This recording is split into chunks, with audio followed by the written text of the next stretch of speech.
Today is Thursday, February 28th. We're talking results from the two-day summit with North Korea's leader and what two countries are on the brink of war. Plus, Chicago makes history, a teen video app in trouble, and A Star is Born is back in theaters. Then hang out after the news for Thing to Know Thursday's bonus interview. We're talking all about drones, from airport dangers to Amazon deliveries. Welcome to The Newsworthy. All the day's news in less than 10 minutes. Fast, fair, fun, and on the go. I'm Erica Mandy. Thanks so much for being here. You ready? Let's do this. No agreement reached, but more talks to come. That's the result of the two-day summit between President Trump and North Korean leader Kim Jong-un in Vietnam. Day one was dinner and small talk. Day two, which actually happened overnight U.S. time, is when the real negotiations began. Early on in the talks, Kim Jong-un answered an American journalist's question, likely for the first time ever, saying he would not be there if he wasn't open to denuclearization. But it seems the two leaders could not come to a compromise, and plans for a joint agreement signing ceremony were scrapped. Still, the AP reports the White House press secretary called the meetings, quote, very good and constructive. And at a news conference, President Trump said he'd rather do it right than do it fast. The U.S. sanctions were apparently a sticking point. The Hill reports many people had low expectations from the get-go, given North Korea's history of deception. Stay tuned for what happens next and any possible future talks. Today, President Trump's former lawyer, Michael Cohen, sits down for his third and final day of testimony, but today it'll be behind closed doors. Yesterday, in front of Congress and news cameras, Cohen said he was not protecting the president anymore. He publicly called Trump a liar, a racist, and a con man. Under oath, Cohen said Trump knew and even reimbursed him for payments meant to cover up sexual allegations against Trump by two women, payments that some believe are campaign finance violations. He showed a check for the amount from Trump to Cohen, claiming that's evidence. Another big moment in the testimony came when Cohen brought up those leaked Hillary Clinton emails before the 2016 presidential election. Cohen says Trump and his advisor, Roger Stone, knew they would be leaked days before they actually were. The AP reports it's not clear how much of a legal problem that might be for the president. But when it comes to Russia's interference in the 2016 election, Cohen said he does not have any direct evidence that the Trump administration colluded with Russia, just that he has his suspicions. Well, President Trump is responding even from out of the country. He took to Twitter saying Cohen was lying to reduce his prison time. And during the testimony, Republicans took aim at Cohen's credibility. Cohen is starting a 3-year prison sentence this May. Tensions are growing between Pakistan and India, causing concerns there could be a war. And keep in mind, these are neighboring countries that both have nuclear weapons. Reuters reports both countries claim they shot down each other's military planes. And now the U.S. is stepping in, calling on both sides to, quote, de-escalate the situation. The BBC says India wants Pakistan to release its fighter pilot because Pakistan posted, then deleted, a video of the captured pilot with a blindfold on. The day before, India launched airstrikes on Pakistan, and the back and forth continues. The countries are also at odds because they both claim all of the territory of Kashmir as their own, although each only controls parts of it. Leaders from both countries are saying they should sit down and talk, that they don't want things to get worse, and some social media users have started using the hashtag #SayNoToWar. Back in the U.S., history is being made in Chicago. It was the most crowded ballot in Chicago ever with 14 candidates, but now for the first time, Chicago's next mayor will be a black woman. USA Today reports it's between Lori Lightfoot and Toni Preckwinkle. They got first and second place in Tuesday's election, and now it heads to a runoff in early April. The Chicago Tribune says Lightfoot could also become Chicago's first openly gay or lesbian mayor. Oregon is about to become the first state in the nation to put a limit on how much landlords can raise rent. NPR reports lawmakers are just waiting on the governor's signature, but she has said she supports it. Assuming she signs it and the bill becomes law, it'll allow landlords to raise rent no more than 7% a year, in addition to inflation. Supporters say it'll protect renters during a housing crisis. Critics say it'll just make things worse, slowing investments and shrinking the housing supply. Even though Oregon would be the first state to do this, cities like New York and San Francisco already have some rent control policies in place. Much more news ahead, but first a quick break for today's sponsor, Care Of. This is a monthly subscription service that delivers personalized vitamin and supplement packs right to your door. So this is one easy way to stick with or even start your 2019 health goals and build a daily vitamin routine. To get started, you just take Care of's easy online quiz. It took me about 5 minutes. It asks you about your diet, health goals, and lifestyle. From there, you get recommendations made just for you. I love that the results lay out the reason it chose each vitamin and supplement for me and shows research backing it up. Care of takes the guesswork out of figuring out which vitamins and which supplements you should be taking for you. And because you get convenient daily packs delivered to your door each month, it's perfect for the busy person on the go. And this month, you can take advantage of a special offer to get 50% off, yes, half off your first month. Go to takecareof.com and enter that promo code Newsworthy50. Again, for 50% off your first month, go to takecareof.com and use code Newsworthy50. Now, back to the news. The popular video app TikTok is in some legal trouble, and now all kids will be asked to verify their age.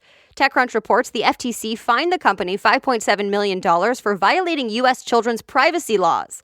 All kids under 13 will now be taken to a more restricted version of the app that's supposed to protect their information and doesn't let them publish videos. TikTok was originally known as Musical.ly.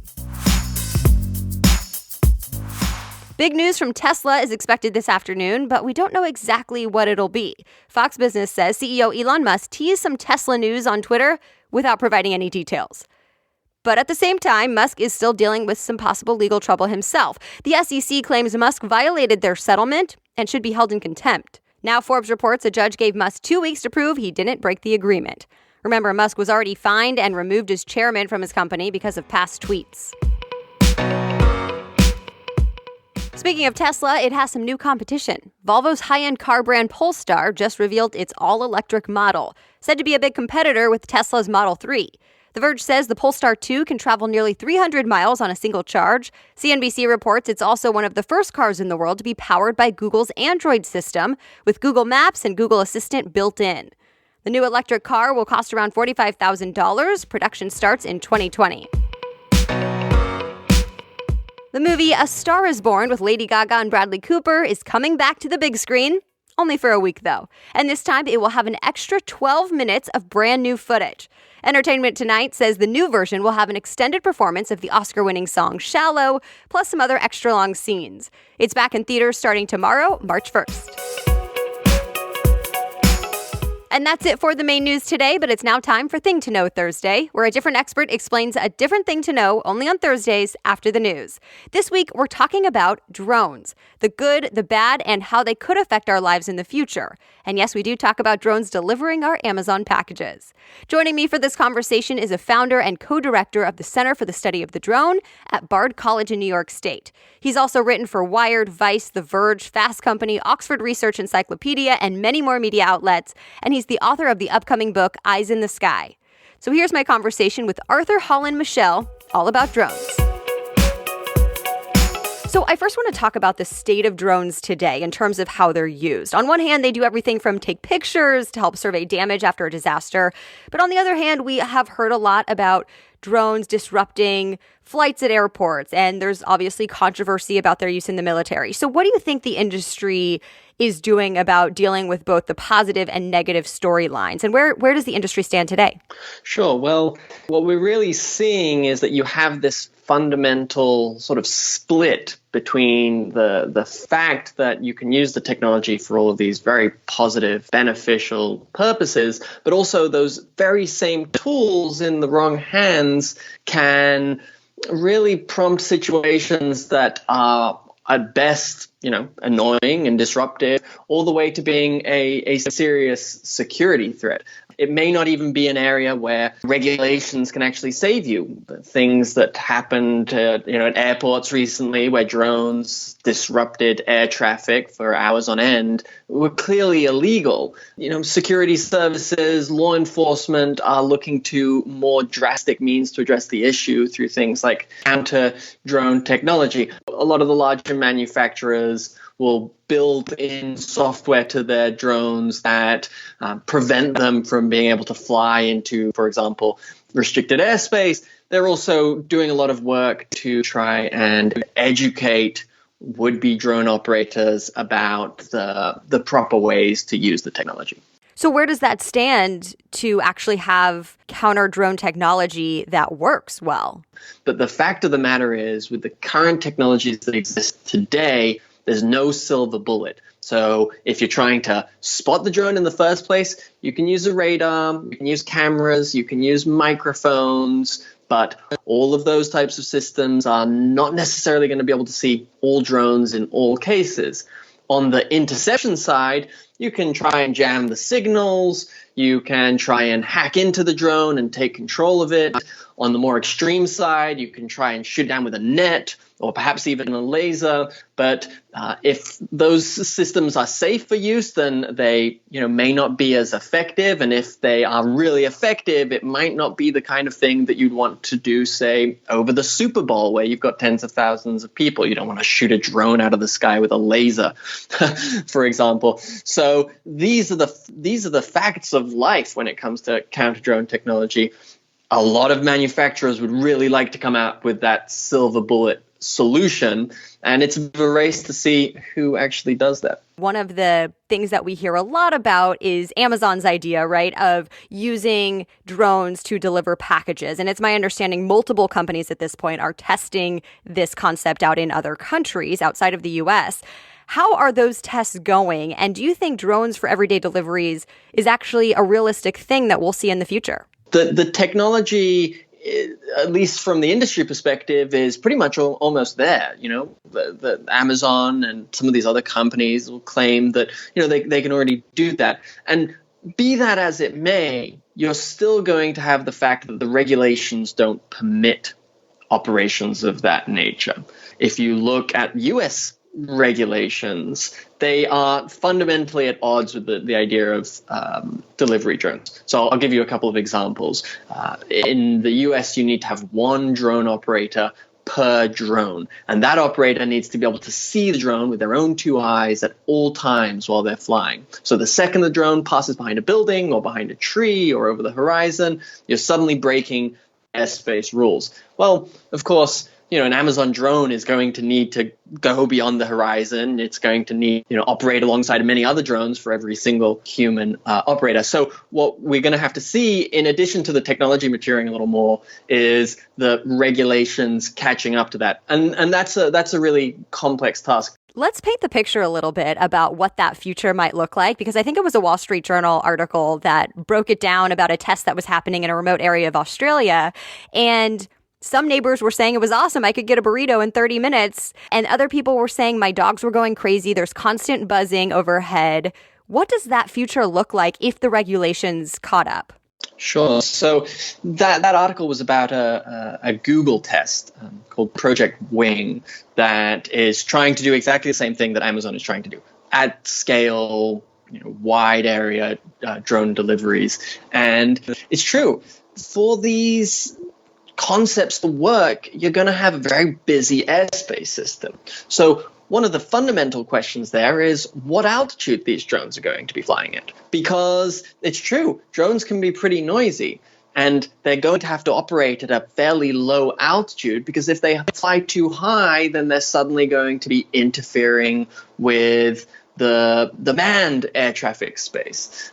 There is talk of having certain corridors that are like aerial highways. There is also experiments with sound mitigation where the drones will actually be quieter. If all these plans pan out as intended, then you're going to see a lot of drones in the airspace, and not just for delivery. You're going to see drones doing things like inspection of roads and infrastructure and power lines. And in an even more distant future, you're going to be seeing drones do that ultimate application, which is human transportation. And what I mean by that is actually picking people up and behaving somewhat like an Uber in the sky. So you definitely have this tug of war kind of with people who are most worried about safety and regulations, and then other people who just want to innovate and do the technology. Who do you think ultimately wins? And do you have any idea of the timeline for when the future you were talking about actually exists? Ideally, there's some kind of compromise. There's some type of happy agreement that takes into account both the need for privacy on one hand, the need for safety tied into that, and the need for innovation and economic growth on the other hand. We've seen really positive signs between the different factions in the drone world, because ultimately they have more in common than perhaps you might think. No one wants an airspace system where everyone is being intruded upon from above and where everyone is in constant danger of having a drone fall on their head. The execution of that happy compromise is the really big question mark. And I get asked all the time to stare into the crystal ball and say when we are going to have drone deliveries. Now, when Jeff Bezos unveiled the idea of Amazon drone deliveries in 2013, he said, give me 5 years. Well, we just passed the 5-year anniversary of that announcement, and we're still a ways away.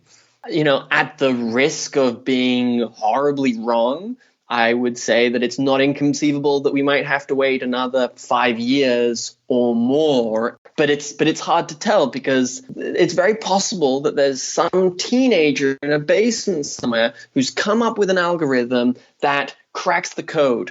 But you also can't rule out the possibility that things are going to just have a slow, incremental evolution until we finally make it to that drone-filled future. And you'll find links to learn more about today's guest and pre-order his book, Eyes in the Sky, coming out in June, in today's show notes. Just go to thenewsworthy.com, click episodes, and find today's date. That's also where you'll find more about all the stories mentioned in this episode. Thank you so much for listening, and as always, The Newsworthy is ready for you by 4 a.m. Eastern Time every weekday. We'll chat again tomorrow. Have a great day.